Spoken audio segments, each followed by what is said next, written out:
I have to go to Cleveland today immediately after class for the ERP planning sessions.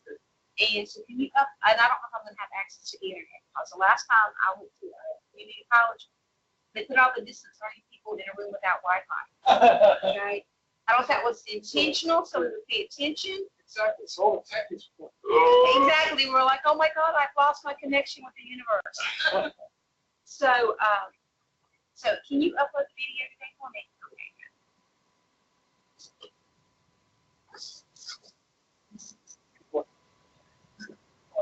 That's it.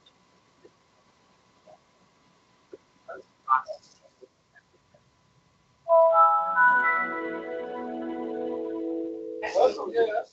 I didn't notice.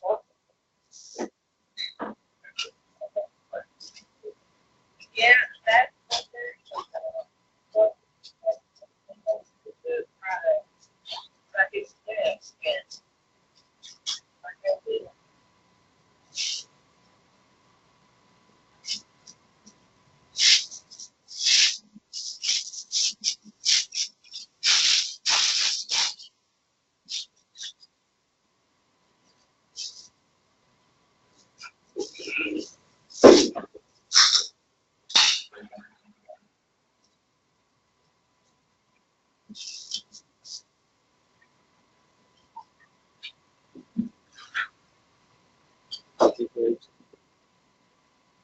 So, I haven't checked it.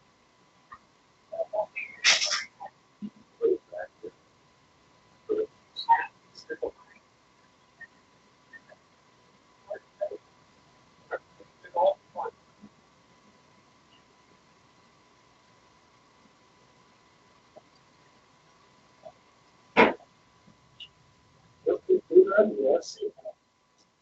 Want to come on stage? what are they doing? Oh, those rich kids, they played with glitter apparently here. Got all over the carpet.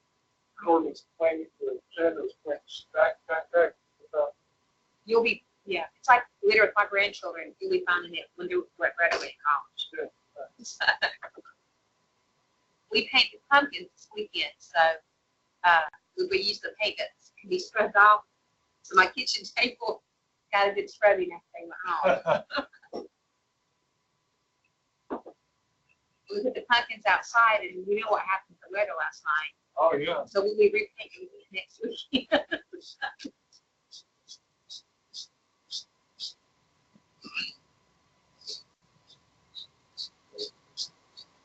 Yep. Yeah, yeah. It was, and you know, you have like your weather app. There? Cover with glitter? Yeah, I don't do it out of Glitter butt? I'm gonna have to chat with you. This is the second time because they did that right on the desk. That's on it. No, really don't. First of all, you should be playing with glitter. This isn't kindergarten, it's like college or something, you know?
This is something.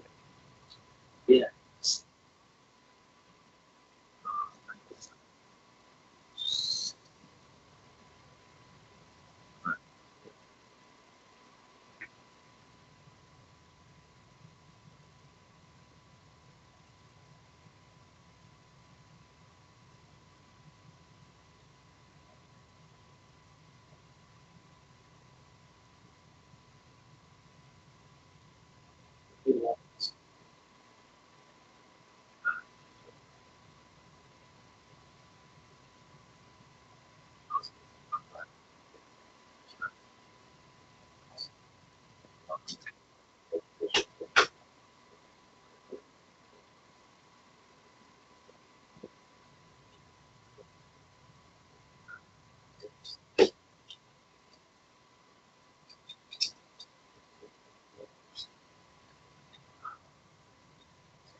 I need to apply for regulation and what it is on your for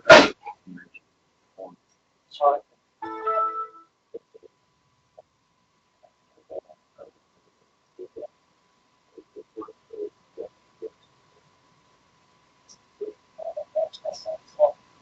Bye. Bye after. But I remember when this I moved here and lived in Thomasville for a while.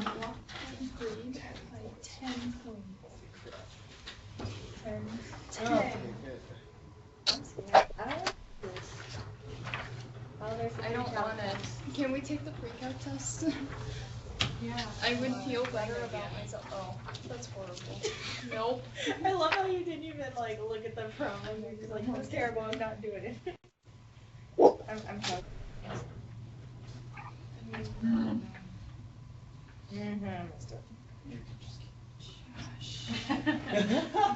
Same, Josh. Do I have yours? Mm. No, where we went? I don't even see yours in here. I'm actually surprised it didn't Ours look threw it like away it when we download. Did anyone First test? Oh, here it is. Okay, I tried. I'm afraid to sit on the chairs. Yeah, I didn't even look, and I'm gonna be all over Cleveland Community Day. Cleveland the trail, fairy dust. Sparkly. Sparkly. Yeah. I put like a student of What did you do? 80s. Very sparkly. What did you get? Jason. Jason. Where are you? Oh, I put yours down already.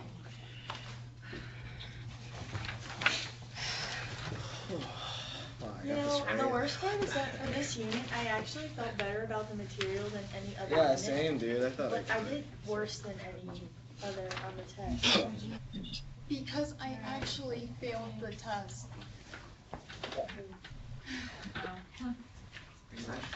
Mason, what did you get? Okay.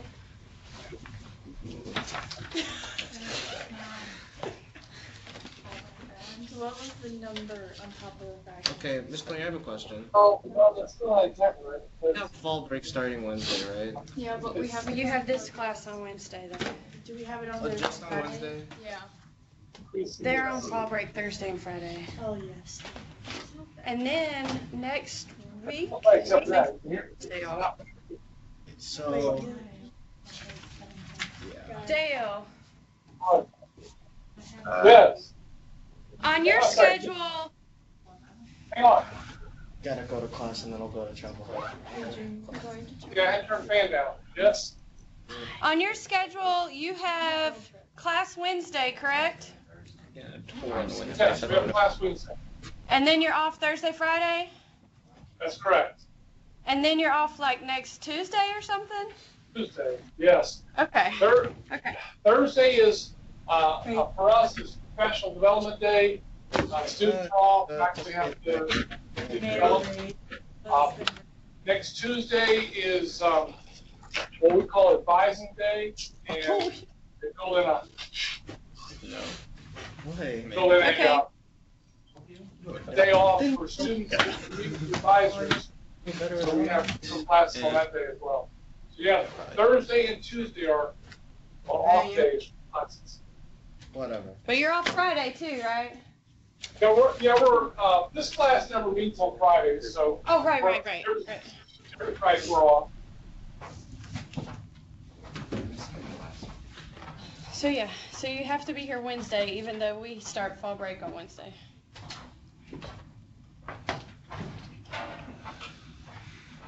Are you guys going on That's it. I'm on arrows in my recent 2000. Fun stuff.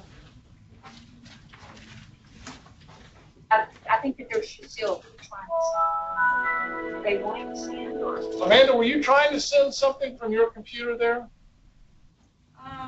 No, I don't think so.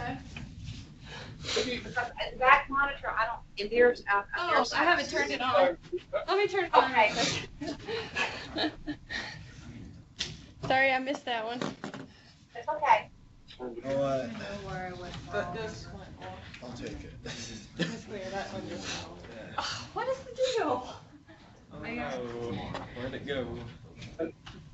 It's got old one. pencil. Is this not gonna go off next? What's the Samsung Smart TV? I didn't realize that. Are we good now? Good now, thank you. You got a new young Grady. No. It's pretty good.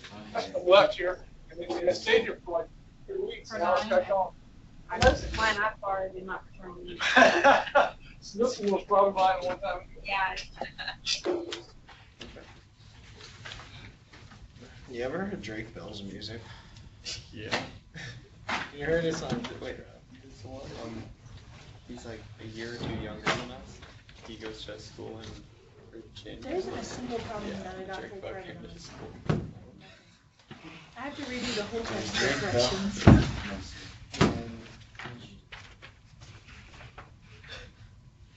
He has this really funny music video where he just lives his life. It's so funny, dude. Drake Bell was great. It's so funny. He did this cover of The Weeknd Starboy and it was Is great. everyone gonna be here on this? Musically. I'll try. I probably won't be.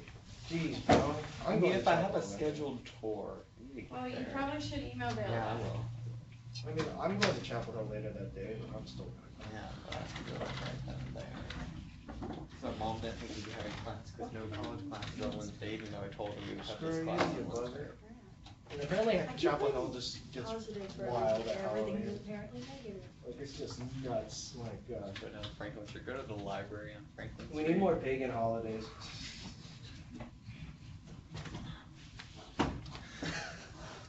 Did we keep the words on?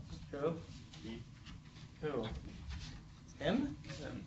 I mean, they already got the results. I mean, Yeah, but you know, nominal Judaism, you don't have to necessarily celebrate. Probably. Maybe not. I mean, who wants to not celebrate any holidays? it's not for you to decide. Yeah. Let's practice Shabbat, Okay. my dude. Yeah. So I want to see. What kind of person made calculus? Couldn't have been anyone else.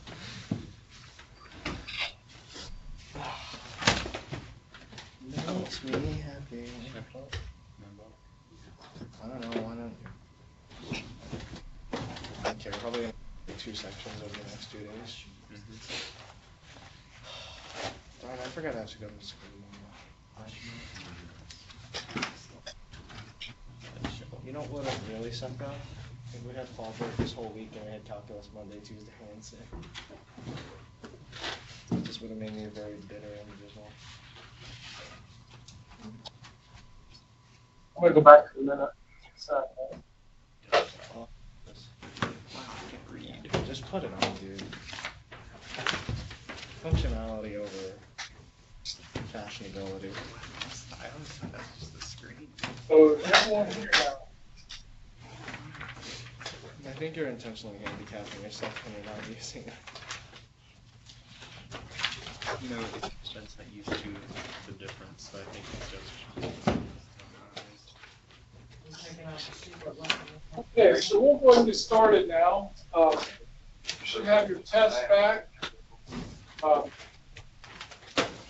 Since all the days, question come up about your break time is different than ours, and if you are enrolled in an isothermal class, I guess you have to stick with our schedule. There'll be a couple of days where you have to meet when the rest of your classmates in Davidson County will be off. Now, you have your test back. You can do the test corrections as we've done in the past. Since we do not have class Thursday, I guess we'll move the due date back to Monday. We give you plenty of time to work on this. Nice job with it.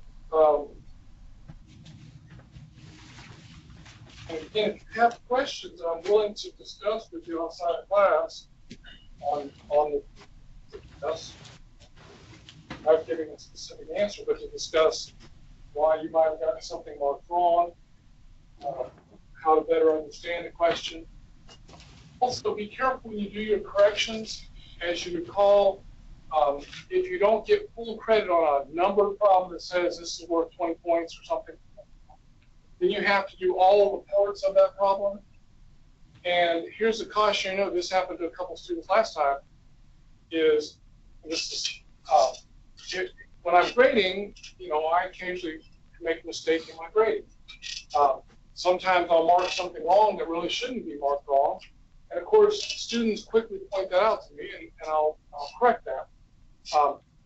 Although also likewise, I will occasionally not mark something wrong that should have been marked wrong. So what happens is that doesn't get picked up as quickly by the students, and that just goes on, and that's fine. But when you do the test corrections, if you simply copy what you had before, and if it was wrong the first time, I'm likely to catch it the second time, and then you'll get it marked wrong, and so you won't get your extra credit because you didn't really stop and think about what you were doing. Are we clear on that? So that happened to a couple of students. They didn't get all of their extra credit because they copied something they had before thinking, hey, this is marked correct, and then it wasn't correct, and then it got marked wrong on the extra credit. So take a little time to really make sure before you just simply blindly copy what you had, make sure you really believe it's the right thing. Just take time to look at the ones marked correct as well as the ones marked incorrect. Okay.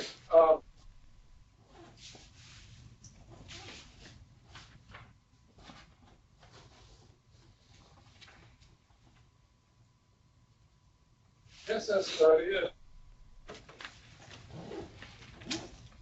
I would comment one question that, to me, the test had 124 points available, and you were only required to get 120 points, so that meant there was 4 points of extra credit built into the test. In fact, you could have gotten 124 points total had you gotten everything correct, out of 120. So in my mind, problem E, on part E on problem 4 is kind of like a bonus problem in a sense because it's worth 4 points. And you were supposed to comment on the results from part D. I think one person really kind of picked up on what I was laying down there. At 2 times T max, think about this real quickly. So you toss a ball into the air, and a certain amount of time later, it reaches its maximum point. So that's a certain number of times it's gone up. Double that time, then you're allowing the ball to come back to the earth the same amount of time. So guess what happens? What you should observe in your results is that the ball is now right back where it started with in terms of height. And if you calculate your velocity correctly, it should be back to opposite velocity. It's going down.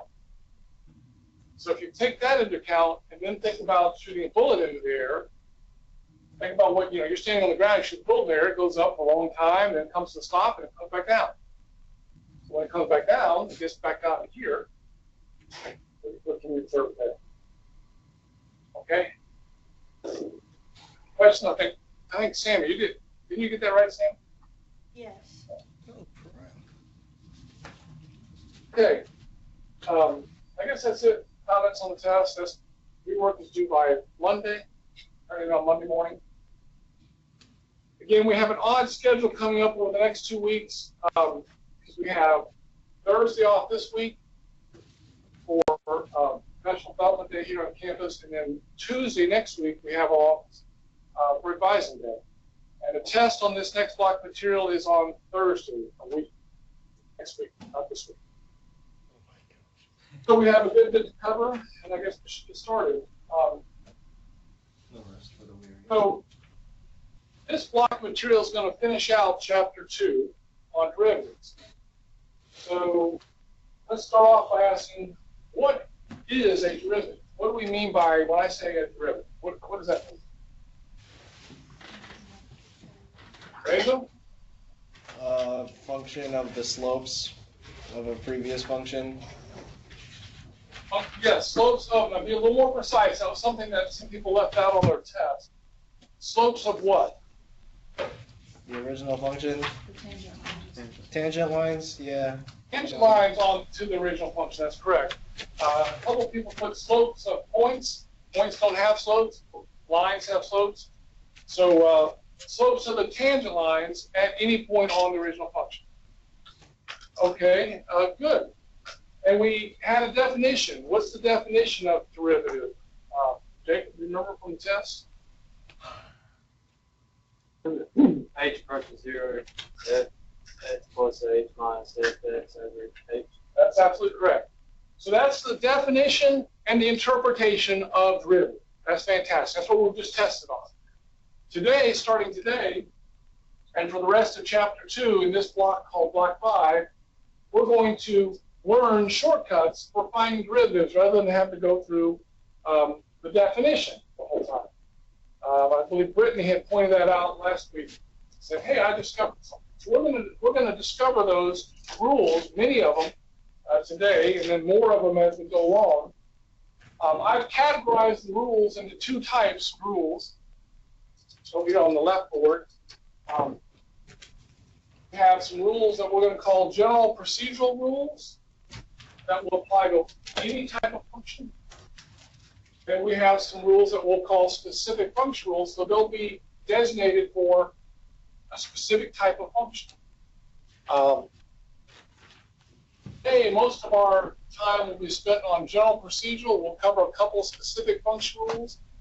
Later sections will cover a bunch of specific function rules. And you'll need to know all these to be able to next test. So, shortcut rule, that's what we're trying to derive. I'll do a couple of specific function rules first. They're the easiest ones to get out of the way. So let's do a couple simple ones. We'll start right here.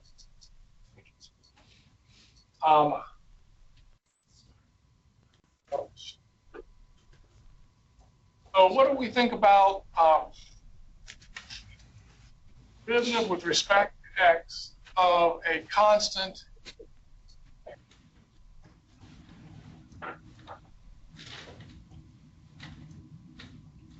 think about that. So k is my function. So this is my f of x in here. What do you think about the derivative of f of x? My f of x right there. What do you think about the derivative of that? What's the tangent line slope to each point on the function of f of x equals k? How do you decide that? Did y'all hear him back in Dixon say 11? 0. 0 is right. Why is it a slope of 0? Because it's Horizontal line has a slope of 0. So that answer should be 0. We'll prove that in a second. I'm going to write it down right here. I'm going to go back to this board for just a moment. I'm going to write down the rule that Joe just told us. So the derivative with respect to x of a constant k is always 0. And we'll just call that the constant rule. It has a name that we can reference called the constant rule. Now we're going to prove it over here. It's obvious, so let's prove it. Prove it back on this board. We're going to use the definition.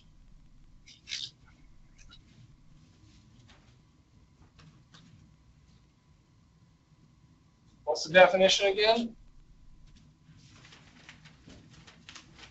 H approaches 0 of H minus f of x over h. Okay. So if I plug x plus h, into this function, there's my function, what do I get? K plus h f of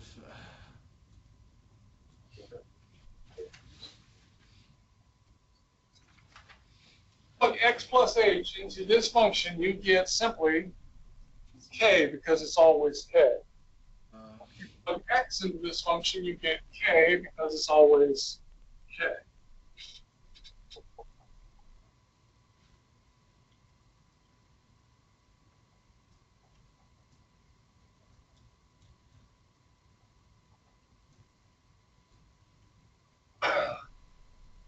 So because the function output is always k, then even if you add an h to your input, you're still going to get a k value. Both, no matter how far apart you are, the two y values are always k. So the numerator is 0. Since h is not 0, it's close to 0. Then 0 divided by a number other than 0 is in fact 0. We learned that in 7th grade. And then the limit of 0 is 0. So we've proven that. Okay, that's easy. So as a quick example, if f of x equals 17, then f prime of x equals the derivative of t, which is 0. A witness on that?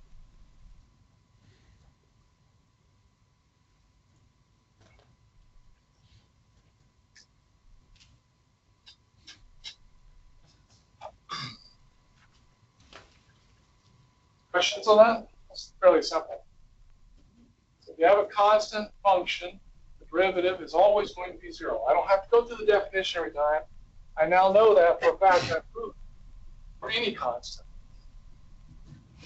Now, I'm not going to write down a separate rule over here, but I want to examine.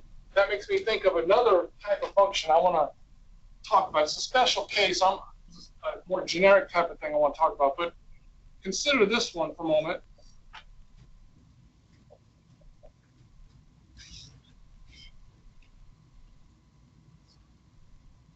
And the book actually has this one as a separate theorem.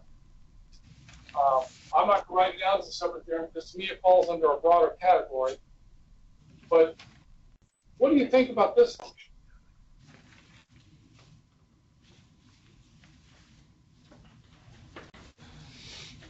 This function of x, and that means it's a line with a slope of m. So every point has a tangent line that has a slope of m. So the answer should be m. Can you prove it real quick? Yeah, let's do that.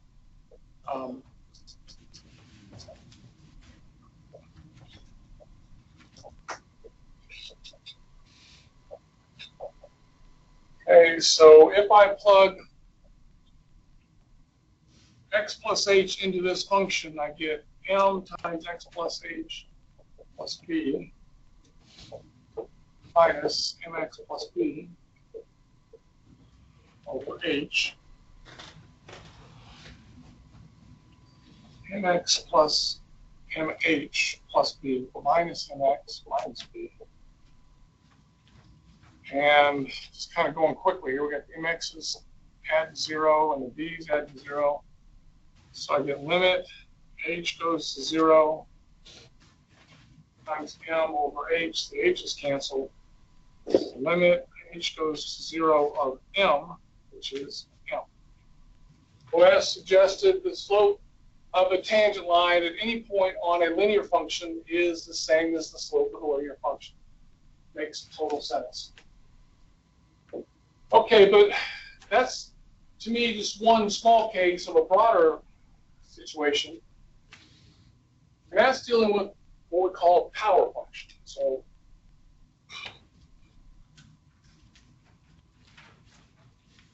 I want to understand the derivative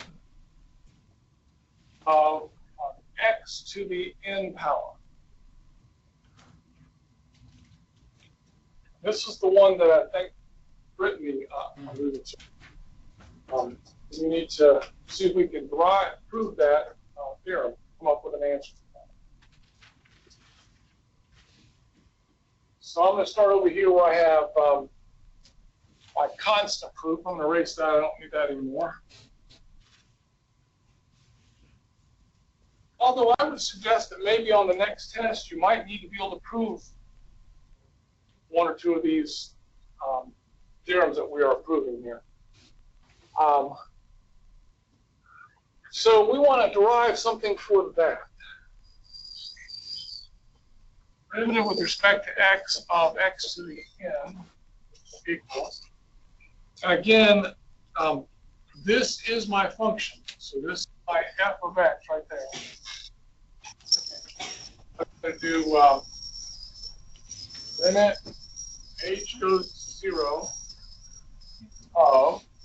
I'm going to plug in an x, like I did over here. I'm going to skip a step. I'm just going to plug in an x plus h into this. I get x plus h to the n minus x to the or h. So I just kind of skipped to the second step there. I plugged in x plus h into the function, and I plugged in x into the function. And took the difference. But now what?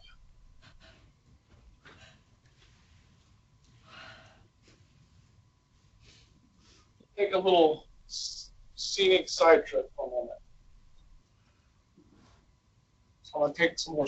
Everyone's finished with this linear business right here. What did you say? Okay. Little scenic side trip. How many are familiar with the binomial theorem? Anybody heard of the binomial theorem? Maybe. If you show it Heard to of me, it? I'll make What it says. How about Pascal's triangle? Pascal's triangle is. I know we talked about Pascal's triangle in pre-calculus. It's the one. Okay, that's related to the binomial expansion theorem. So if I wanted to expand a plus b to some power, how do I do that? I guess is the question. So let's take a look at some examples and see if we can understand this. The binomial theorem. This is called the binomial theorem. And we'll look at Pascal's triangle. So the summation, let's see, k equals 0 to n of combinations of n things taken k at a time times a to the n minus k, n minus times b to B to the K? So it says. that look familiar to anyone now? Question? Is that B to the K? That is b, yes. It's a raised to the n minus k. It is b raised to the k. Now there's a formula for this thing right here. This is called the combinations of n things taken k at a time. That formula, I can remember it real quick. So n things choose k at a time is equal to n factorial over n minus k factorial minus k.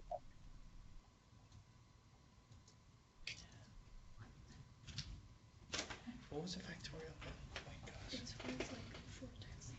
Y'all heard of factorial before? Yeah. When you see an n with an exclamation point, you don't say n, you say n factorial, and it means, by definition, it's a recursive definition multiplying n times each integer below it until you get to 1. So it's a product of many factors. There's another way to explore that. No, that's a number. Like for as an example. 7, 2, like that, would be 7 factorial over 7 minus 2 factorial times 2 factorial, which is 7 times 6 times 5 times 4 times 3 times 2 times 1 over 7 minus 2 is 5, so 5 factorial will be 5 times 4 times 3 times 2 times 1, and 2 factorial will just be 2 times 1. And in this game here, 5, 4, 3, 2, 1 all cancel. So I end up with 42 over 2, which is 21.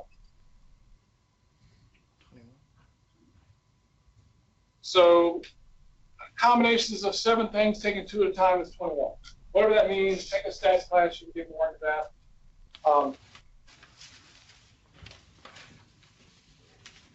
But there's another way to see those numbers as well, if it may be helpful to you. I'll review that real quick.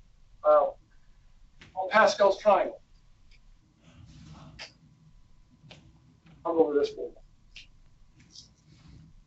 So Pascal created a triangle that some of you may be familiar with.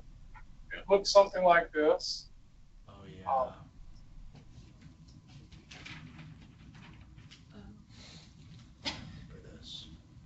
Does that look familiar to anybody now? Mm-hmm. Okay. So how do I get each next row of Pascal's triangle according to the rule of Pascal? Like, what's the next row? I always start with a 1. 4, 6, end with 1. So how did you get those numbers? You're adding like 1 and 3 makes 4, 3 and 3 makes 6, 3 and 1 makes 4. You always have 1s at the end. Okay. So let's go a couple more rows real quick and see what it looks like. So 1, 5, 10, 10, 5, 1, 1, 6, 15, 20, 15, 6, and 1, 1, 7, 21, 35, 35, 21, 7, and 1.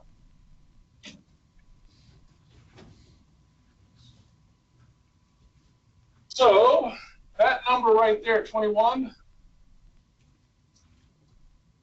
is this number right here, 21. Oh, that's nice. So this 21 was achieved, this 21 here was achieved by multiplying a bunch of factors together. This 21 over here was achieved by adding a bunch of numbers together.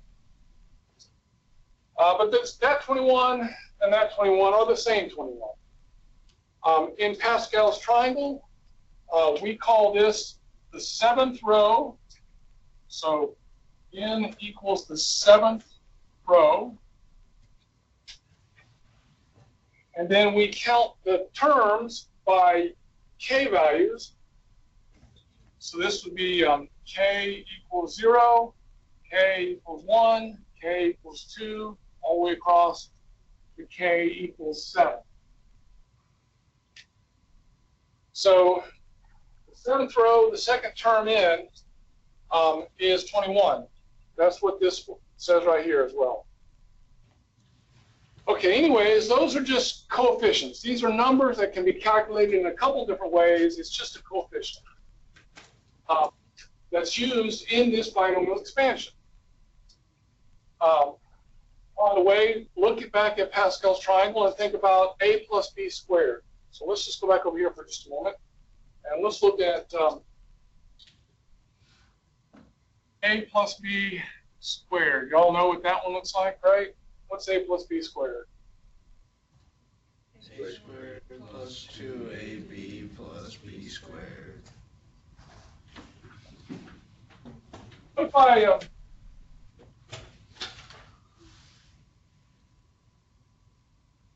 did the third power? It's like a cubed plus 3a squared b plus 3ab squared plus b cubed. So observe that these coefficients 1, 2, 1, 1, 2, 1, 1, 3, 3, 1, 1, 3, 3, 1, those all match up to the formulas you've had from before. Those numbers come from this computation as well that we see right there. Also, notice the exponents on A and B. When k is 0, n minus k is just n. So the first, like here, n is 2. So 2 minus 0 is a 2. And then 2 minus 1 is a 1. And then 2 minus 2 makes a 0. So this last term has a 0 power. And same thing here. Power on A is 3 minus 0, 3 minus 1, 3 minus 2, 3 minus 3. While the B term powers are going up with k. So when k is going 0, 1, 2, you get a 0B, a 1B, and a 2B. And then you get a 0B, a 1B, a 2B, and a 3B. So this formula generates expansions of binomials using either multiplication to get the coefficient or addition to get the coefficient. The one thing I wanted you to see out of all that, though, is notice this set of numbers right here.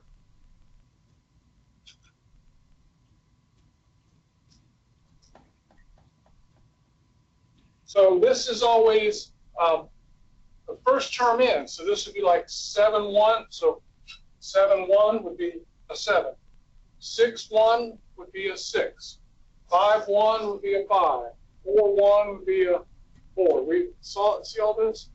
So what we can surmise from that Pascal's triangle real nice and easily is that if you ever see n1 like that, the answer is always going to be n every time. That's nice. That's what we see in that Pascal's triangle. How can I use that? So we're going to go back over here. Now that we've explored the binomial theorem briefly, we can apply it in this proof. I have to do x plus h to the n power, which is that right there. Right? I'm going to actually write out what that looks like so I can, all the terms of it, or somewhat of them, so I can see how it matches up. So I'm going to have x, the coefficient. I have a coefficient of n0. That's another thing I should have written down there. I apologize. Let me go back over here. Back up. Then we'll finish. Apologize. Look at this first set of numbers right here. This is also important. Those are always 1. We can observe over there that if you have n0, you're always going to get a 1. So I'm going to use those two pieces of information. The rest of them become numbers that are fairly big, but that's not going to really matter to us too much. We'll see in a moment. So this will be x to the n minus 0, x to the n, and then h to the 0. And then plus the next term in, if I let k go to 1, I get n1, and then x goes down a power to n minus 1. But the h second term goes up to a power of 1. And then I get n and 2. X goes down a power, h goes up a power, and so on. I end with n, and I'll have no x power by that time. I'll have h to the n power. So all of that is just the expansion of this. And then I have to subtract x to the n by h. So these terms that I wrote out are just from the binomial theorem right here. And I'm going to take into account some observations I made from Pascal's triangle. I observed that n0, n things taken 0 at a time, is defined is going to be always 1.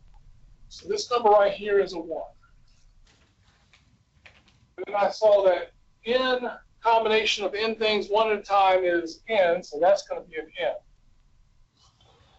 This number of numbers that it's going to turn out I'm not going to really care a whole lot about, because look what happens.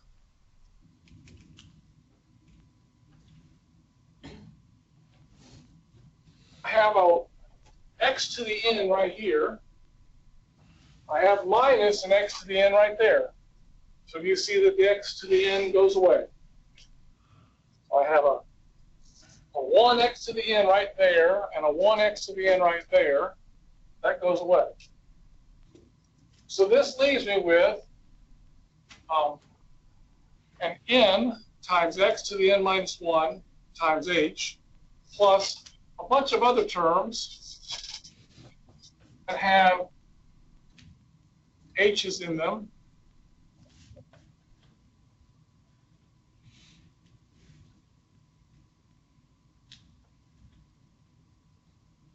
All over h. So I've canceled out the only two terms that don't have an h in them. I've canceled it. They added to 0. But now everything else has an h in it, so I can factor an h out of it.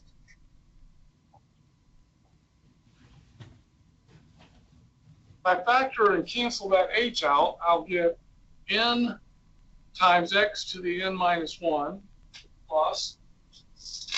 Here I'll have some number, whatever that number is, that's some coefficient from Pascal's triangle or the multiplication method, x to the n minus 2, and then I'll have an h there, plus all the others are going to have at least one power of h of some sort.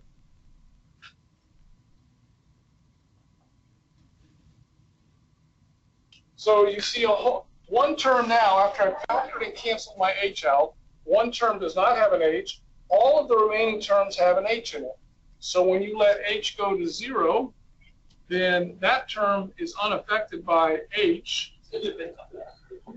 All the other terms are 0. This is nx to the n minus 1.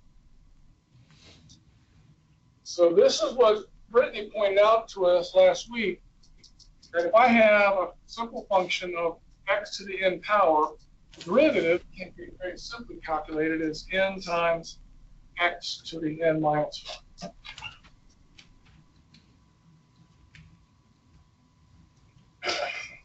So in review, while we are finishing up on this, in review here, what I did was I expanded out x plus h to the n power using the binomial theorem.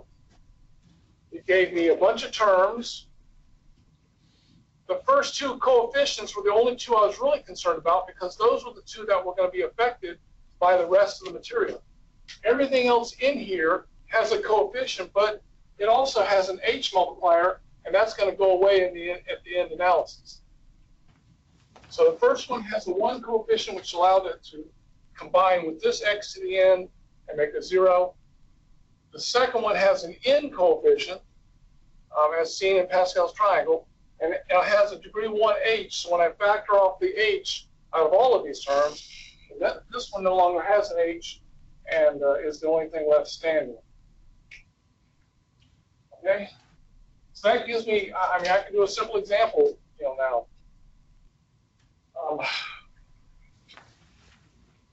Example.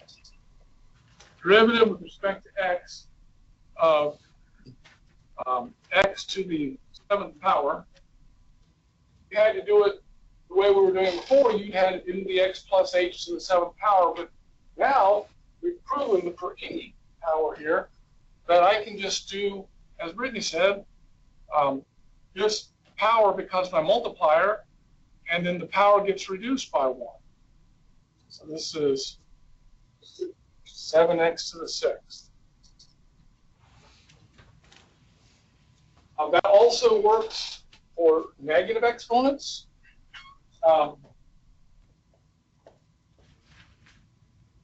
Fractional exponents.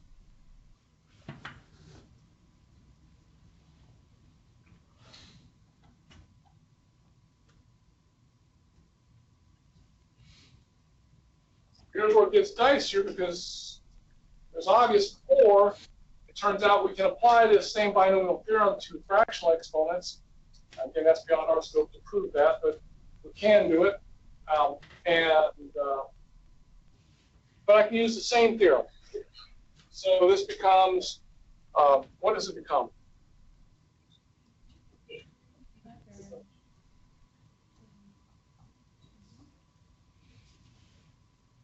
It's the same theorem we just proved.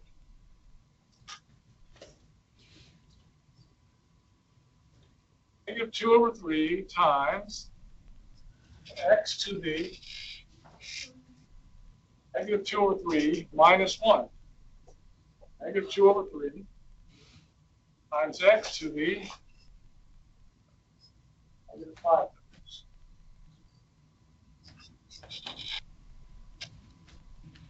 Follow that?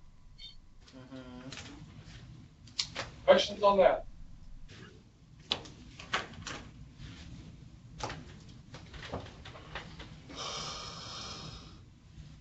This is a, it's a very powerful theorem. We use a lot. So you need to get comfortable with doing it quickly and easily. The point to these theorems are to make life easier to find derivatives so that we can then apply them to broader situations. The last test, you had to find derivatives, I think, on 3 different occasions, and it took a good bit of work to do the derivative. Now it's quick and easy. Okay, other types of theorems we need to discuss. So I've done 2 specific functions. What I wanted to say, what I said about the linear, is going to show up in the next one. We have general procedural rules. Some rules that apply to any function. Question? You gave us the example of d over dx of the function mx plus b equals m, and you said that's under the power function rule. Well, it's actually a special case of it if you include what we're going to do next, which is called the sum rule. So the sum rule allows you to take the derivative of individual functions that are added together, take them individually. And if you look at it that way, we can break this up as a special case of the power rule. Okay? Okay, I'll wait. Okay. Well, how about this, Ray? So let's just look at mx. Okay? Let's look at that. So then we'll go back to the theorem. Haven't seen the theorem yet, but there's a theorem that says if I multiply by a constant m, that m can just come out in front. We'll write that up here in just a minute. So if we use the power rule on that, power rule says take the 1 multiplier and bring it down in front, and then subtract 1 exponent from it. That's pretty great. That's m times 1 times x to the 0. Well, what is x to the 0?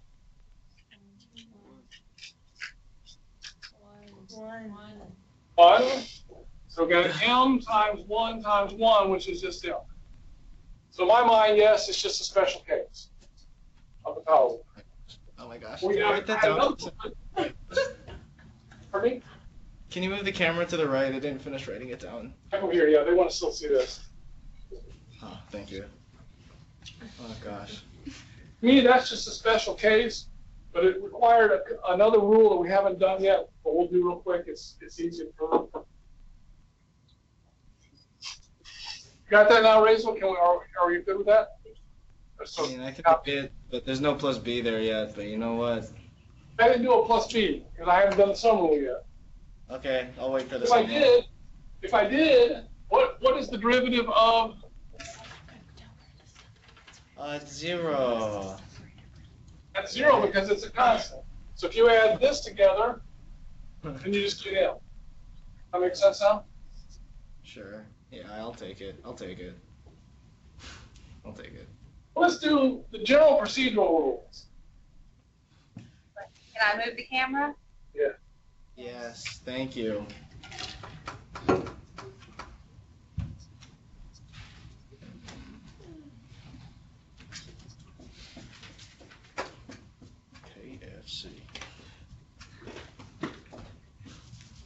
So, just like in limits, you saw a rule when we did limits back in chapter 1. A rule that said if you had a constant multiplier inside the limit, you could pull that constant multiplier out and then just do the limit of what was left. Same thing with derivatives. So if I have a constant multiplier times the function, then I can just pull that constant out and take the derivative of the function. Oh, that's Seems cute. pretty obvious. Is there a name for it? Go quick. Okay. I'm getting mad snow today. Dale. Oh yeah. The derivative with respect to x of k times f of x. My definition is limit h goes to 0. I got to plug an x plus h into there, so I get k times f of x plus h minus, I got to plug an x in there, so k times f of x h. Here's where you get to apply your limit rules that we've seen before.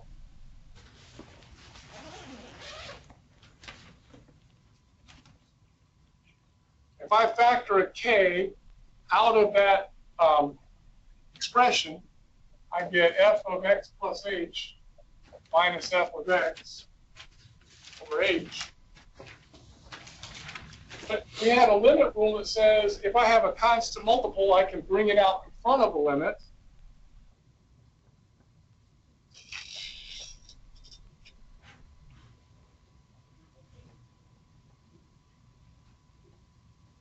And now, all of this stuff here that's left is just the definition of f prime of x. So we've proven the constant multiple rule. It's a very simple rule. It's nice. I can combine it with other rules. For example, derivative of 5 times x to the negative 3 is equal to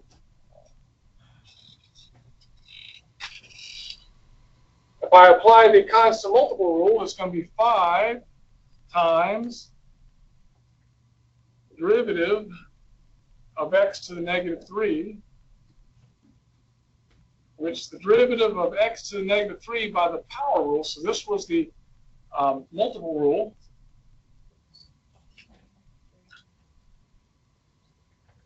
I apply the power rule, then I get negative 3x to the negative 4.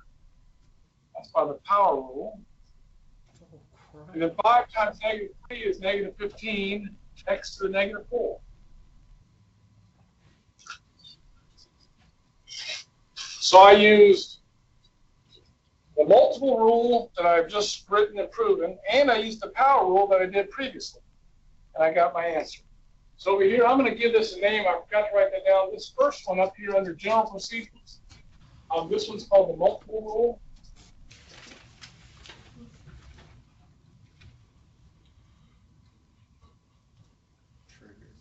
The next general procedural rule that handles any type of function, not just those specific ones, but any type, is called the sum rule.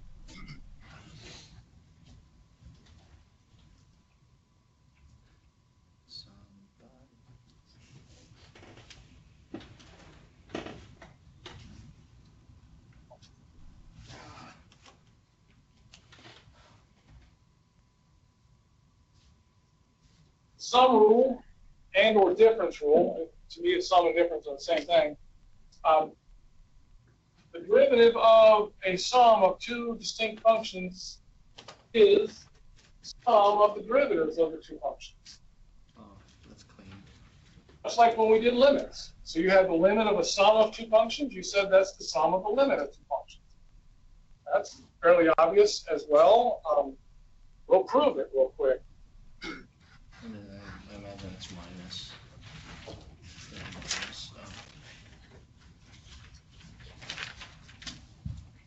Okay, Okay, so derivative with respect to x of f x plus g of x. Limit h goes to 0.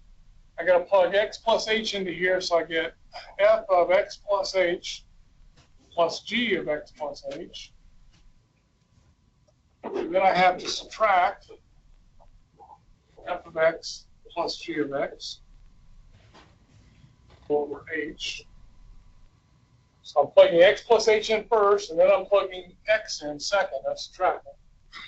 And then from there, it's fairly simple. Just regroup them.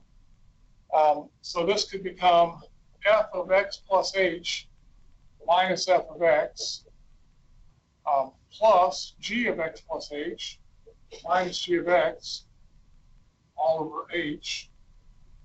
And then from algebra, I could split my fraction into two fractions, so I get the limit f of x plus h minus f of x over h plus g of x plus h minus g of x over h. And from there, it's obvious. You just do a limit of each one individually, and then you get eventually f prime of x plus g prime of x. Just skipping a step in there, you can fill that in easily. Limit rule says if you have a limit of a sum, then you can do the sum of the limits. That gives me the sum of the derivatives for that. That's nice. That's a real useful theorem as well. As an example here, raise Mr. Pascal. The thing that King didn't erase his head because it did help him learn how to cheat a card, so he could save his head. What about Pascal? It's my favorite thing. So how about the derivative with respect to x of how about the one we had on the test with Galileo? Galileo. They may be still trying to copy this. I apologize. They may be trying to copy this still. I'm sure I'm trying to save time because I'm like, okay, we got to get another one done and two more done. So just apply the definition of derivative here. Bringing in x plus h and plugging in x into the function given. Rearrange it by some algebra, inner properties, the associative properties, and things like that in algebra. And then also from algebra, I can split this one big fraction into two fractions with the same common denominator. And then calculus says I can take the limit of across the sum, and the limit of that one is this, and the limit of that one is this. Okay, now an example. On the test you just had, you had a function of about the height of a bocce ball. And it was something like negative 60 x squared plus 20x plus 100.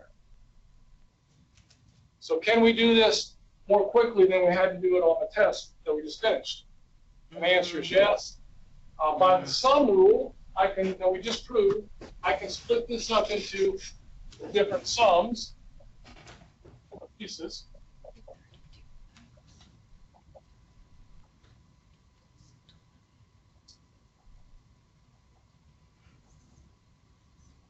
Okay, so that was the sum rule. Now I can Oh my gosh. I can use the multiple rule to pull off these coefficients. So this would be negative 16 times the derivative of x squared plus 20 times the derivative of x plus derivative of 100 is 0. I already know that. So that's the multiple rule. And the constant.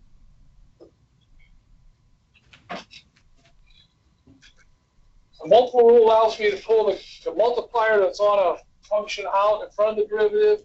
As long as that multiplier is constant, it's not an x, it's just a number. And if I have just simply a constant as my function, then the derivative is 0. Now we can apply the power rule with This becomes negative 2x to the 1. This becomes 1x to the 0. That's the power rule. And then 2 times negative 16 is negative 32, and that's an x. And 20, x to the 0 is 1, so 20 times 1 is just 20. And we're done.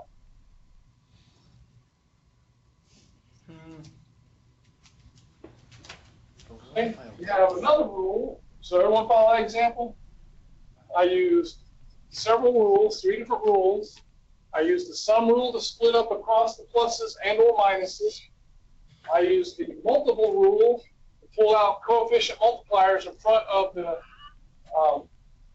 rest of the function. I used the constant rule because the derivative of a horizontal line is always 0. And then I used the power rule. Okay, there is another general procedural rule that we need to discuss. Product rule.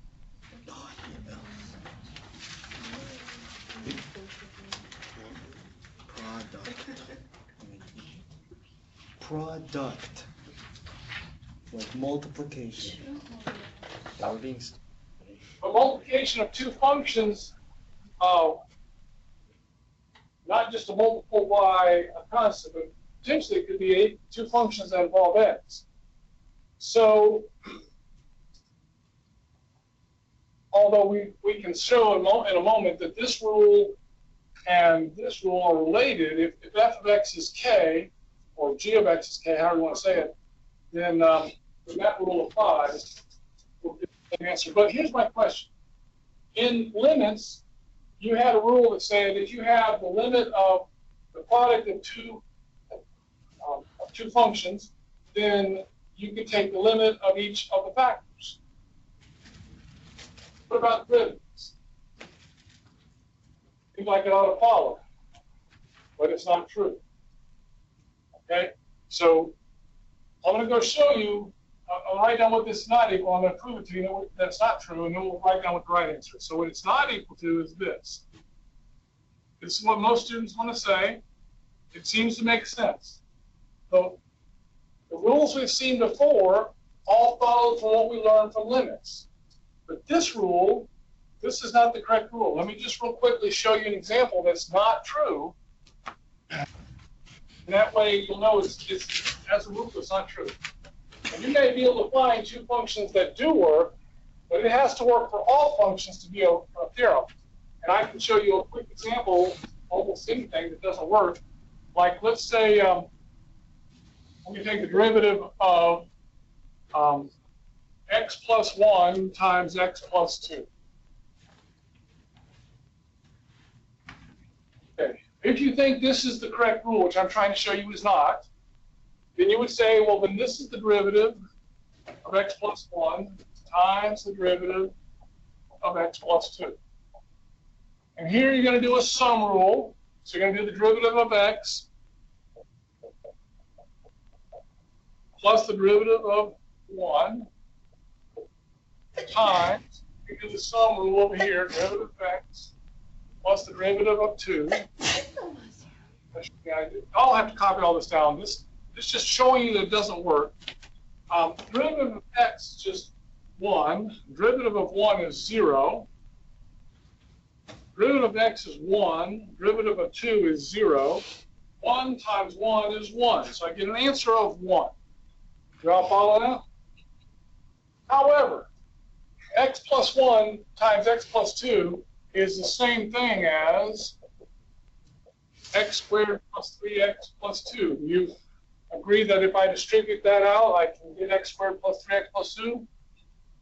If I apply the properties in the same way I did over there on the Galileo problem, you're going to do the sum rule.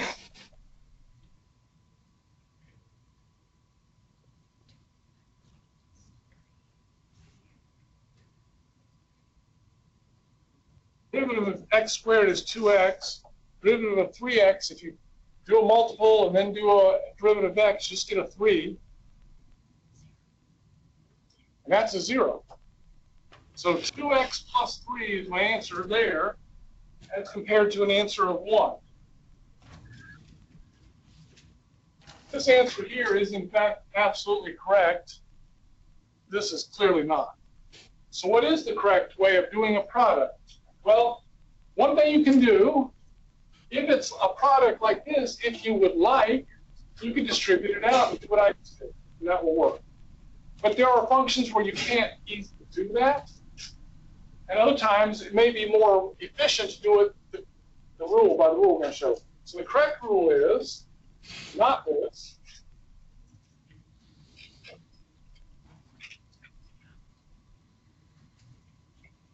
The correct rule is the derivative of the first factor times the second factor without a derivative, no derivative, plus the first factor times the derivative without a factor, no derivative on the first factor, times the derivative of the second factor.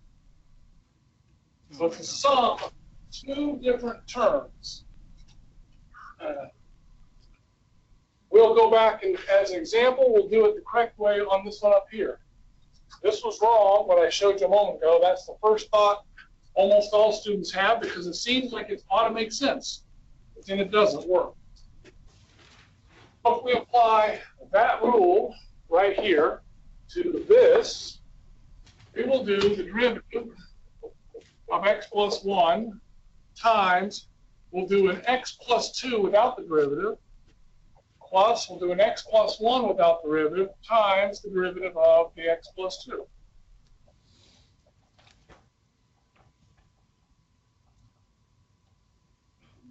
Derivative of x plus 1. We just went through that.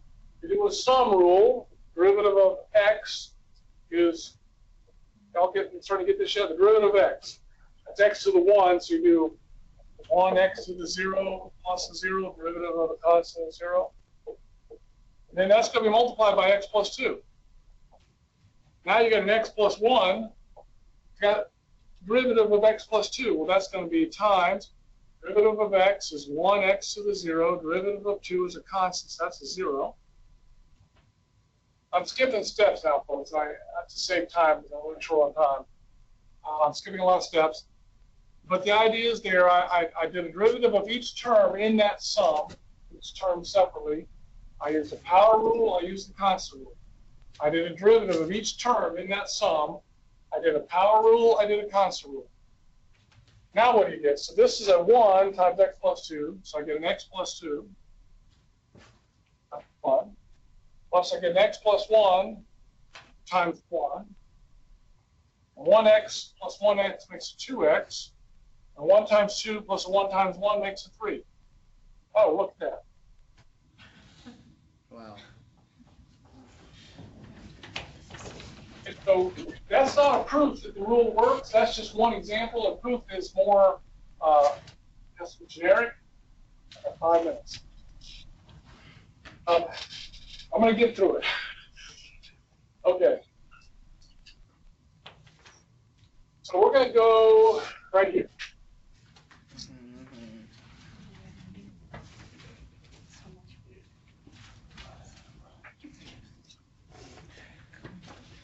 I need that cork board going on.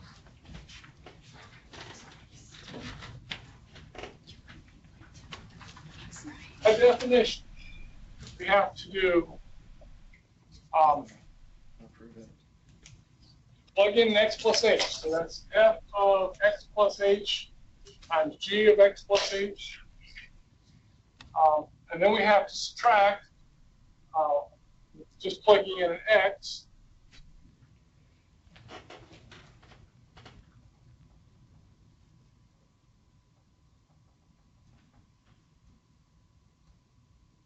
Thing is that even if I split this into two fractions, I don't really have anything that looks like a derivative because f of x plus h minus f of x, they've got other things multiplied. So I can't really, in other words, I can't factor a g of x out because it's not the same both places.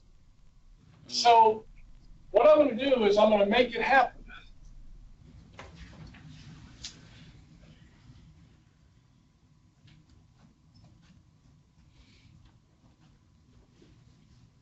So I'm going to put in a term to go here that I can factor out and get a derivative. So I'm going to subtract out. Let's see. I'm going to subtract off a. Let's do an f of x times g of x plus h. And so I can't just subtract that without also adding it back in. And then I still have that term there, f of x times g of x. Just a moment with some color here. These two terms here, I just put in, I just stuck in, they add to 0. So I just stuck them in because I felt like it. But I had a little thinking ahead of time that tells me I want to be able to factor because I'm trying to prove that I've got this f prime times g and so on. So if I look at the first pair now, I can factor a g of x plus h out of that. So this becomes limit h goes to 0 of f of x plus h minus f of x times g of x plus h, and then plus, if I look at the last two terms, I can factor an f of x out of them. So I get f of x times g of x plus h minus g of x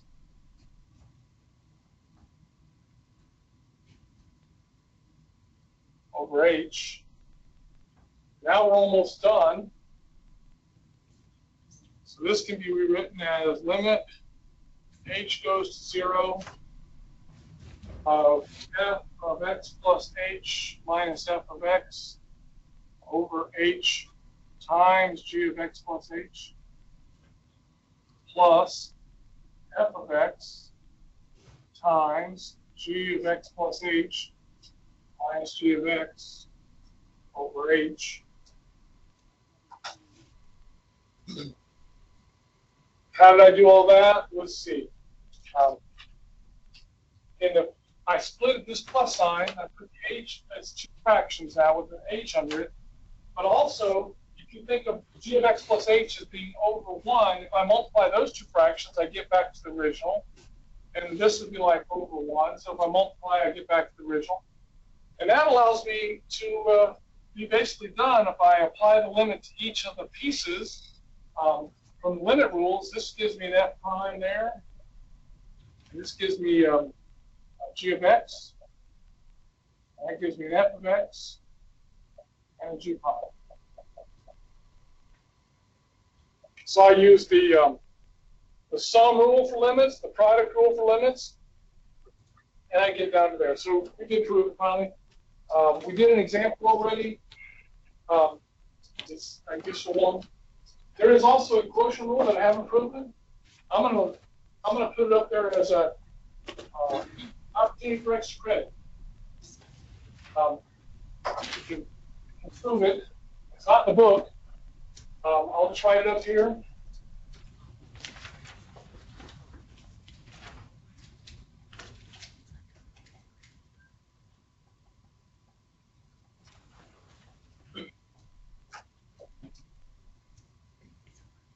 Clearly, it's not going to be what you first think it is. It's related to this because quotients and products are kind of similar. But it is f prime of x times g of x times minus f of x times g prime of x. But because there's a quotient involved, it's actually divided by the square of g of x. So I guess we're about out of time, basically. I'll just say you have some homework listed on Moodle. And if you'd like to do extra credit on this, like I said, you can approve this. But if you approve it, I want you to make a statement on your paper that I didn't just go look this up on Google, that I actually sat down and tried to figure it out. I mean, I know it's on, you can find it easily, but I want you to think about it rather than just, you're not training to be an expert who looks things up, you're training to think. So think and see if you can figure it out. If you decide to look it up, at least be honest and say I looked it up, I'll still give you a couple points for that. Or looking it up, the proof of it. But see if you can prove it. Hint, if it goes similar to this, He'll give us points if we look it up. it's going to be similar to your product rule in some ways. All right, so try some homework on this on Moodle.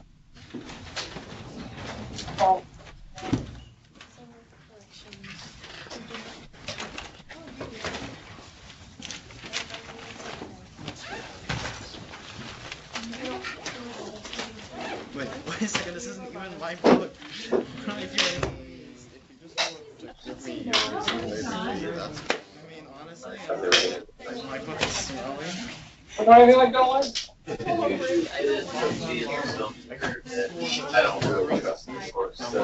Well, that's true. You have to be careful.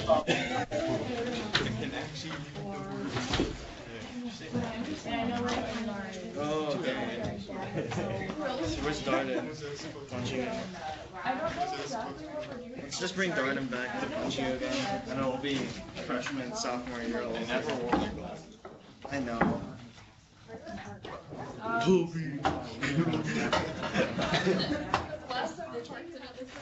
Nobody calls me Tommy. So, you want to go in with me and Evan? Huh? You want to go in third with me and Evan? No. Dude, come on. Dude, something like 200, 210. The funniest part was when you said for some reason on the corner of something. Talk name wrong. See what happened. Dude, come on, it's $210. Actual essay. I haven't 210. submitted the actual application yet. How much of calculus hours am I have to do? Basically, calculus is two things. Derivatives, But then we have to do like. Slope of the tangent line, and integrals, which is area under the curve. Like, what if we got open house and then they decide how I'm gonna apply or Rip. you have one day. Too late for you. So I don't know. I'm gonna have it done in time. If I'm good at one thing, it's procrastinating. That's what What do you think about math jokes? Oh my gosh. I just realized funny one. I don't know if you'll find it funny though.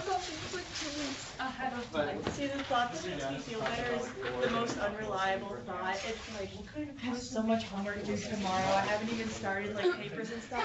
And the one thought that keeps me sane is that I always procrastinate. I Well, I always mean, it's get a- good grades on this It's a stuff. common So I'll be established good. fact. Which is the most unreliable You can look it up. dependent for comfort. It sounds like it should be helpful.